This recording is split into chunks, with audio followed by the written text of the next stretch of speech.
Hello, I'm IBX Toycat, and this is Seed Sunday, a weekly series where I show you seeds for Minecraft Console Edition that are particularly notable and worth checking out, and using as your world seed if you're considering starting a new world. And I figured because it's been just over a week since Minecraft Xbox One came out, I'd spend the entire week working on an awesome seed. So it's been a week since my last seed, and this week has definitely, blown that way because I spent the entire week spending a few hours a day actually working on this, exploring the maps, map by map, and what I found was this seed alone has 15 separate NPC villages, that's right, 15 NPC villages, and 10 temples to explore. So that's 36 chests for you to get your heads around, and that's absolutely insane. So this is for Minecraft Xbox One. However, on the 360 and PS3 version, the map's still awesome, and that's what I'll be showcasing mostly today. The coordinates for all of the awesome stuff, which I found by exploring the entirety of the 25 maps. You can find that in the description. It'll be an image link, I believe, and yeah, you can see all of those coordinates because it's ridiculous. So yeah, the seed is toycatseed, and because of the amount of time it took me to make this video, as I said, it was a few hours every day this week.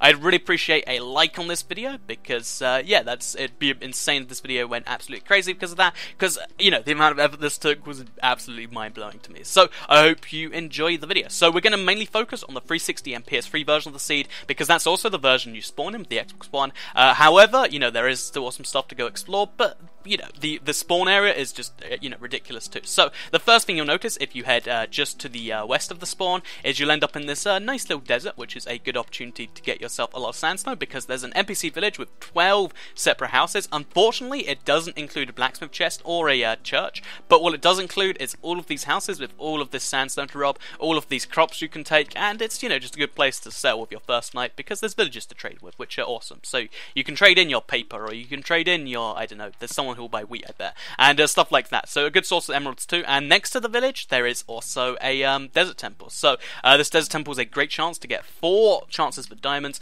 and yeah, that's amazing. But in addition to just these two things being close to each other, 2 amazing chances for great stuff, if you head just to the east of that into this little hole here, you might be like, oh, it's just a random hole in the ground, I guess I can mine for some coal and some iron, because it's like a really cool, like, underneath the sandstone thing where you can get lots of ores. But in addition to that, what you can actually do is you'll notice there's some cobblestone there, which isn't just because I've placed it, it's because if you head in here, there's actually an exposed zombie spawner. So that's you can just see it right there. If you want to deactivate it, all you have to do is go in from above and decide, okay, I'm just going to dig down a couple blocks, and then natural light gets in, and the zombies can't do anything about it. So the thing that makes this awesome though is the fact that in this chest you get yourself 8 iron ingots, which is amazing for a chest, and you also get yourself the thorns free enchantment. So what you could do is take that 8 iron, make yourself an iron chest plate, and then enchant it with thorns free, so if anything attacks you, it gets hurt real bad in return. So that's one thing you can do, and the chest plate thing will come in handy later too. So the next little sightseeing part of this seed is the fact that if you go north of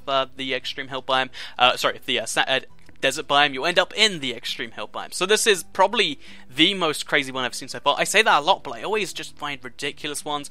This is the particularly amazing one this time because it's just floating islands, and because the floating islands are laid out in a way that makes them kind of like a parkour course, you could easily make in survival like a parkour map from this, and it wouldn't take too much effort because all of the main set pieces are there. All you'd have to do is really just chop off this part of the mountain, just saw it off from the rest, as well as that mountain over there if you want to use that, and then you have like a floating parkour course, and it looks like it's just really well naturally generated because it is. So yeah, that's just an idea for you if that's what you're looking for, and just look at this place. It's just absolutely mind-blowing seeing an extreme hill biome like this. So yeah, that's what this contains.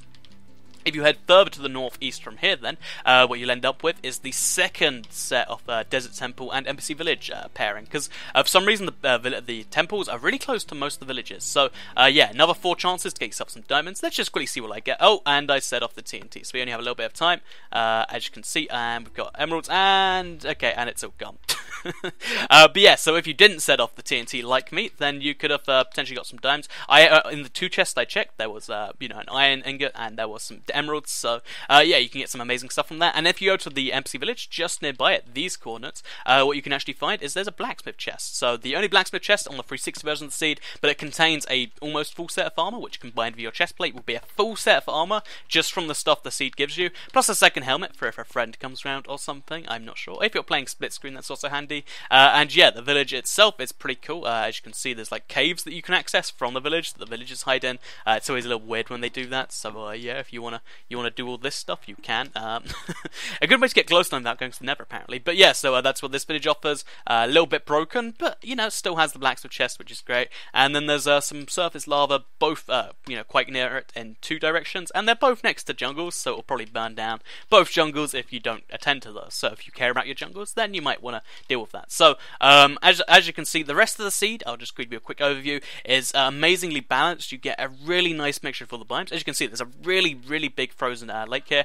This would be a great place to set up a house because of the fact that mobs can't actually spawn on ice. You could just if you just light up, you know, the ground next to it, then you're entirely safe. You got a whole bunch of options in regards to what you can do with this seed. It's a really great one just from the spawn area, and as you're going out each direction, you find stuff like mine shafts and ravines, and it's absolutely mind-blowing. So toycatseed, probably the best seed that I'll upload for Minecraft X1 for a while. It took me a lot of effort to find all of the coordinates for the 15 villages and the 10 temples, with a combined total of 36 chests. So please do like the video if you liked it. I think I'm done with that. So share the video if you really liked it. Leave a comment, let me know if you like this seed, because I liked it personally. This 25 map thing took so long. Other than that, check out my other seeds. I've got a Seed Sunday playlist, and goodbye.